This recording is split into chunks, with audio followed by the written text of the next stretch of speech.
আসসালামু আলাইকুম রহমতুল্লাহি অবরকাতুহ।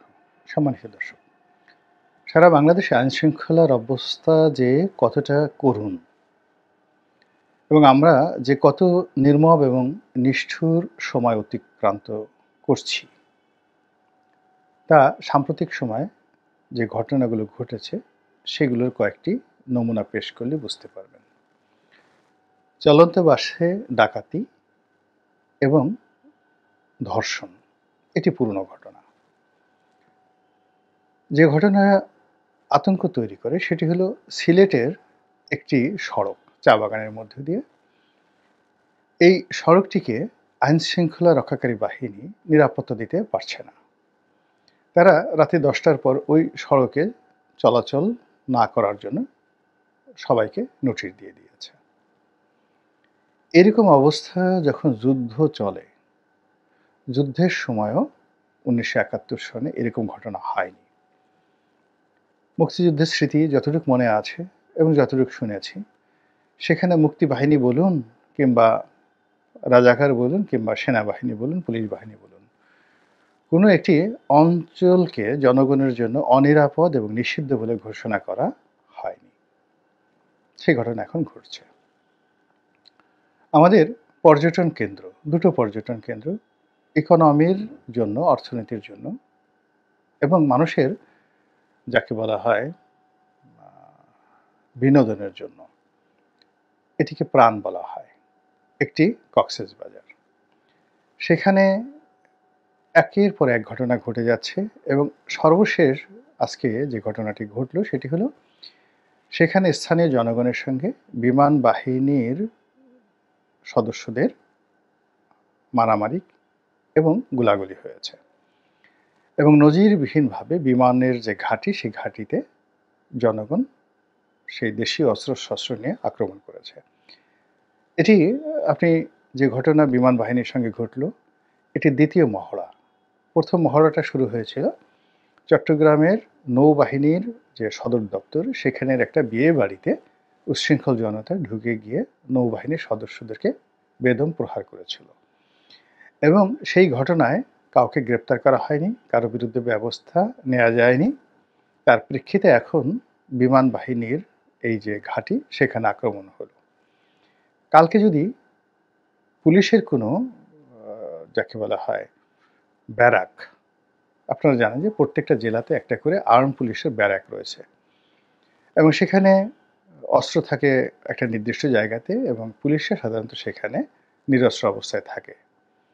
তো সেখানে যদি কেউ আক্রমণ করে, এমনকি ছোট ছোট সেনা ঘাঁটি রয়েছে বাংলাদেশের অনেক জায়গাতে, ক্যান্টনমেন্টের কথা বাদ দেন, বিশেষ করে পার্বত্য অঞ্চলে অনেক সেনা ঘাঁটি রয়েছে এবং অনেকগুলো বর্ডার যে সিকিউরিটি, আমাদের যে বিএসএফ মানে বিজিবি রয়েছে, তো বর্ডার গার্ড অফ বাংলাদেশ, তো তাদেরও অনেকগুলো ঘাঁটি রয়েছে বিভিন্ন সীমান্ত এলাকাতে এবং ওই সকল এলাকাতে এখন চোরাচালানির যে দৌরাত্ম্য, যেভাবে নির্বিবাদে চোরাচালানি হচ্ছে, এটি গত ২-২০ বছরে কখনো এইভাবে হয়নি।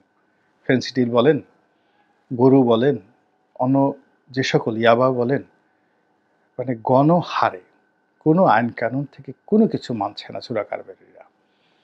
এবং এই অর্থ যে কিভাবে টাউট বাটপারদের হাতে চলে আসছে, সিন্ডিকেটের হাতে চলে আসছে এবং এখন যাদের হাতে ক্ষমতার চাবিকাঠি, তাদের কাছে এই অর্থের একটা ভাগ যে কিভাবে চলে গেছে। আপনারা একটু খবর নিয়ে দেখেন, চকরিয়াতে, পেকুতে, কক্সবাজারে, উখিয়াতে, এই সমস্ত এলাকাতে খোঁজ নিয়ে দেখেন যে কি হচ্ছে সেখানে। খোঁজ নিয়ে দেখেন তো চাঁপাইনবাবগঞ্জে, বৌমারীর সীমান্তে, সিলেটে গিয়ে দেখেন যশোরে কি হচ্ছে। এবং এখানে আইনশৃঙ্খলা রক্ষাকারী বাহিনী তারা অনেকটা অসহায়, নির্বিকার এবং কোনো ব্যবস্থা নিতে পারছে না। ফলে কি হচ্ছে, পুরো দেশে এই যে আন্ডারওয়ার্ল্ডের যে ব্যবসাটি, এটি বেড়ে যাওয়ার সঙ্গে সঙ্গে আন্ডারওয়ার্ল্ডের যে অর্থনৈতিক লেনদেন, সেই লেনদেনে স্বর্ণ, অস্ত্র, নারী, মাদক, খুন খারাবি, রাহাজানি, চুরি, ডাকাতি, ছিনতাই এগুলো স্বাভাবিকভাবে বাড়বে এবং সমাজ অস্থির হবে, এবং এটাই এই ঘটনাটা ঘটাচ্ছে। ধানমন্ডির মতো জায়গাতে বাংলাদেশের সবচেয়ে পুরনো অভিজাত এলাকা। সেখানে প্রকাশ্যে ডাকাতি হচ্ছে। দিনে ছিনতাই হচ্ছে প্রকাশ্যে, রাতে ডাকাতি হচ্ছে, এবং সেই ডাকাতির ঘটনা আবার মাইকে ঘোষণা করা হচ্ছে, এবং আইনশৃঙ্খলা রক্ষাকারী বাহিনী সেখানে পৌঁছতে পারেনি। রামপুরাতে প্রকাশ্য, যাকে বলা হয় রাজপথে, গুলি চালিয়ে, পিস্তল দিয়ে গুলি চালিয়ে যেভাবে স্বর্ণ লুট করা হলো একজন স্বর্ণ ব্যবসায়ীর কাছ থেকে, তার পরিবার আর্তচিৎকার করে বাড়ির দরজার গেট খোলার জন্য বাড়িওয়ালাকে অনুনয় বিনয় করলো, বাড়িওয়ালা গেট খুলল না, এবং সেখান থেকে তার সেই স্বর্ণ ছিনতাই করে নিয়ে যাওয়া হলো রামপুরাতে। এরকম ধর্ষণের কথা যদি ধরেন, একদিনে শত শত ধর্ষণের ঘটনা ঘটছে। আমাদের আরেকটি পর্যটন যে স্পট রয়েছে, সেই পর্যটন স্পট হলো সাজেক, পুরোটা সেনাবাহিনীর নিয়ন্ত্রণে, এবং সেখানে ভয়ঙ্কর রকম আগুন কে বা কারা লাগিয়ে দিল, অনেকগুলো রিসোর্ট সেখানে পুড়ে গেল।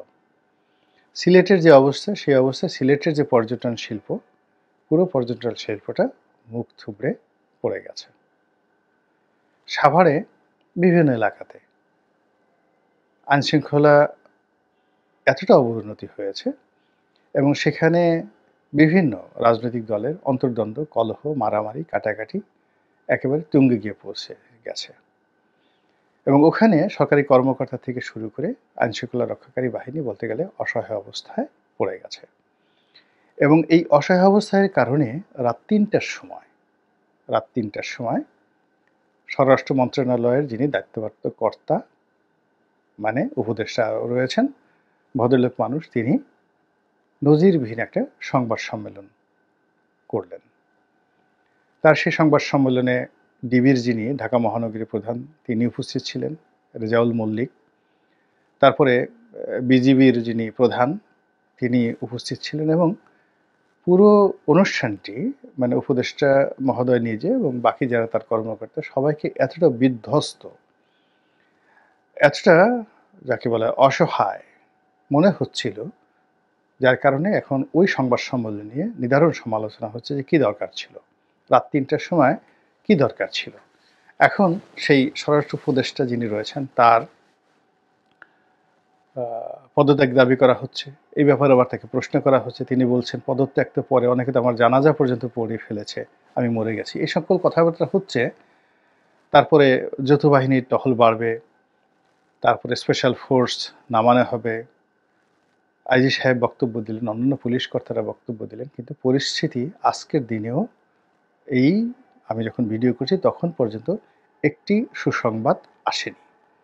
যে ঘটনাগুলো গত 48 ঘন্টায় ঘটেছে, তার একটি সুরাহা হয়নি। ফলে পুরো নগরী, মহানগরী, জেলা শহর, উপজেলা শহর এবং প্রত্যন্ত অঞ্চল রীতিমতো যেটিকে বলা হয় সাপদ সংকুল, সেরকম হয়ে পড়েছে। মানুষ, দীর্ঘদিন যারা নেতা ছিলেন, তাদের মধ্যে আতঙ্ক ঢুকে গেছে, এবং এই অবস্থাতে সাধারণত যেটি হয়, গুপ্ত হত্যা বেড়ে যায়, এবং প্রতিপক্ষ, রাজনৈতিক প্রতিপক্ষ, ব্যবসায়িক প্রতিপক্ষ, প্রেমের প্রতিপক্ষ, জায়গা জমি নিয়ে বিরোধের যারা প্রতিপক্ষ, তারা করে কি, এই মবকে ব্যবহার করে প্রতিপক্ষকে দমন করে। এবং তার কিছু নমুনা আমরা দেখতে পেরেছি। এই যে আমাদের দেশে একজন খুব জনপ্রিয় নায়িকা ছিলেন দিতি, এবং তার হাজব্যান্ড সোহেল চৌধুরী, তাদের কন্যা, একমাত্র কন্যা, সে নারায়ণগঞ্জে গিয়ে একটা পারিবারিক বিরোধে সেখানে গিয়ে সে রীতিমতো পিটুনি খেয়ে তার ঠ্যাং ভেঙে তারপর তাকে সেখান থেকে আসতে হয়েছে। তো এটা যদি একটা পারিবারিক বিরোধ, কিন্তু এই পারিবারিক বিরোধে কখনোই মানে মারামারি কাটাকাটি হতো না, কিন্তু যেহেতু সমাজের উচ্ছৃঙ্খল লোক দুই পক্ষে জুটে গেছে, সেই দিতির মেয়ের পক্ষ জুটে গেছে, তার প্রতিপক্ষের আত্মীয় স্বজন যারা ফুফু বা খালা, তাদের পক্ষেও জুটে গেছে। ফলে কি হলো, এখানে একটা রক্তক্ষয়ী ঘটনা ঘটে যাচ্ছে, এবং একই ঘটনা মানে প্রতিটা মহল্লায় ছড়িয়ে পড়বে, এর কারণ হলো যে এমন কোনো মহল্লা নাই, এলাকা নেই যেখানে জমি জমা নিয়ে বিরোধ নেই। এবং এই যে মব চলছে, সেই মব যখন আ এই এক পক্ষ যাবে এবং অপর পক্ষ যখন আবার মব ভাড়া করবে, পুরো ব্যাংক খালি হয়ে যাবে। পুরো ব্যাংক খালি হয়ে যাবে। ফলে কি হচ্ছে, আমাদের এই সমাজের আমাদের যে স্বাভাবিক চিন্তা, স্বাভাবিক চালচলন, খাওয়া-দাওয়া, ঘুম সবকিছু এলোমেলো হয়ে যাচ্ছে। এবং মানুষের যে কর্মশক্তি, মানুষের যে ধৈর্য শক্তি, এগুলো বিনাশ হয়ে যাচ্ছে। এবং পুরো আ দেশটি দিনের আলোতে অন্ধকারের মতো ভয়ংকর হয়ে পড়েছে। আর অন্ধকার মানে রাত্রিগুলো সমুদ্রের তলদেশে যে ত্রিমাত্রিক অমাবস্যা রাতে যে অন্ধকার থাকে, হযরত ইউনূস আলাইহিস সালামকে যে মাছ গিলে ফেলেছিল, তো ওই ঘটনাকে ত্রিমাত্রিক অন্ধকার বলা হয়। অর্থাৎ সেটি ছিল গভীর রজনী, অমাবস্যা রজনী, রাতের অন্ধকার। দ্বিতীয় অন্ধকার ছিল এটা সমুদ্রের তলদেশ, তলদেশের দ্বিতীয় অন্ধকার। আর তৃতীয় অন্ধকার ছিল মাছের পেট। তো এখন আমাদের এই রাত্রিগুলো ত্রিমাত্রিক অন্ধকারে আমাদেরকে রীতিমতো বিপদগ্রস্ত করে ফেলছে। ফলে আমরা কেউ সুস্থ স্বাভাবিক চিন্তা করতে পারছি না। কিসের ইলেকশন? কিসের নেতা? কিসের প্রধানমন্ত্রী? কিসের এমপি? কিসের চেয়ারম্যান মেম্বার? আমার জীবন বাঁচছে না। আমার ইজ্জত বাঁচছে না। আমার সন্তান স্কুলে যাবে, আমার মেয়ে কলেজে যাবে, আমার পুত্রবধূ হাসপাতালে যাবে, আমার ছেলে কর্মে যাবে। এখন আমি বৃদ্ধ মানুষ, একজন বয়স্ক বাবা, মা, তাদের সংখ্যা কত বাংলাদেশে? এই সকল দৃশ্য যারা শিক্ষিত লোকজন পেপারে দেখছে, পত্রিকায় দেখছে, সামাজিক মাধ্যমে দেখছে, দেখার পর তাদের মধ্যে যে আতঙ্ক, ভীতিকর অবস্থা তৈরি হচ্ছে। দিনের আলোতে ধরুন কারো মেয়ে আসছে সিলেট থেকে ঢাকাতে। বৃদ্ধ বাবা-মা ঢাকাতে বসে চিন্তা করছে যে দিনের আলোতেও, রাতের আলোতে তো এখন কেউ আসবেই না। দিনের আলোতে গাড়ি থামিয়ে যদি কেউ কিছু করে তাহলে কি হবে? অথবা আপনার কাজের লোকটিকে আপনি ব্যাংকে পাঠাচ্ছেন, যাও 20,000 টাকা নিয়ে এসো, সংসার খরচের টাকা। পথে কোনো ছিনতাইকারী টাকাটা নিয়ে যাবে। এই যে আতঙ্ক, টাকাটা হাতে না পাওয়া পর্যন্ত আপনি সুস্থ হচ্ছেন না। এরপরে আমাদের সামাজিক মাধ্যমে যে সকল ভীতিকর অবস্থা তৈরি হচ্ছে, কিভাবে এই সময়টাতে বাঁচতে হবে, মোবাইল নেওয়া যাবে না, ঘড়ি নেওয়া যাবে না, দিনের আলোতে বের হতে হবে, রাতে যাওয়া যাবে না, এই জিনিসগুলোও কিন্তু আমাদের জীবনকে অস্থির করে তুলছে। এখন এই সকল ঘটনার জন্য আমরা কাকে দায়ী করব? শেখ হাসিনাকে? আওয়ামী লীগকে? অথবা বর্তমান যারা দেশ চালাচ্ছে তাদেরকে? নাকি আগামীতে যারা দেশ চালাবেন তাদেরকে? এই বিষয়গুলো চিন্তা করার মতো অবস্থা আমাদের নেই। আমাদের এখন যে অসহায় অবস্থা হয়ে গেছে, এর ফলে দেখুন এই কয়দিন আগে এই সরকারকে স্বাগত জানিয়ে যে সকল ছাত্ররা ঢাকা বিশ্ববিদ্যালয় ক্যাম্পাসে মিছিল করেছেন, যে সকল মেয়েরা তাদের পক্ষে নেমেছেন, এখন তারা এই ধর্ষণমুক্ত বাংলাদেশের জন্য সচিবালয়ের সামনে চলে আসছেন। তারা স্বরাষ্ট্রমন্ত্রীর পদত্যাগ দাবি করে ঢাকা বিশ্ববিদ্যালয়ে গভীর রাতে তারা আন্দোলন করছেন। তো এই যে প্রায় প্রতিদিনই অস্থিরতাজনিত কারণে একটার পর একটা ঘটনা ঘটেছে এবং আমাদের জীবনকে রীতিমতো তামা করে দিচ্ছে। মহান আল্লাহ আমাদের সবাইকে সুস্থ রাখুন। রাষ্ট্র যারা পরিচালনা করছেন তাদেরকে সুমতি দান করুন, মুনাফিকি থেকে, স্বার্থপরতা থেকে। তারা নিজেদের মন মস্তিষ্ককে মুক্ত করে এই দেশমাতৃকার কল্যাণে নিজেদের যে পবিত্র দায়িত্ব আল্লাহ অর্পণ করেছেন, সেই দায়িত্ব তারা সঠিকভাবে পালন করে জনজীবনের স্বস্তি ফিরিয়ে আনার জন্য তারা সফল কাম হন, এই দোয়া করছি।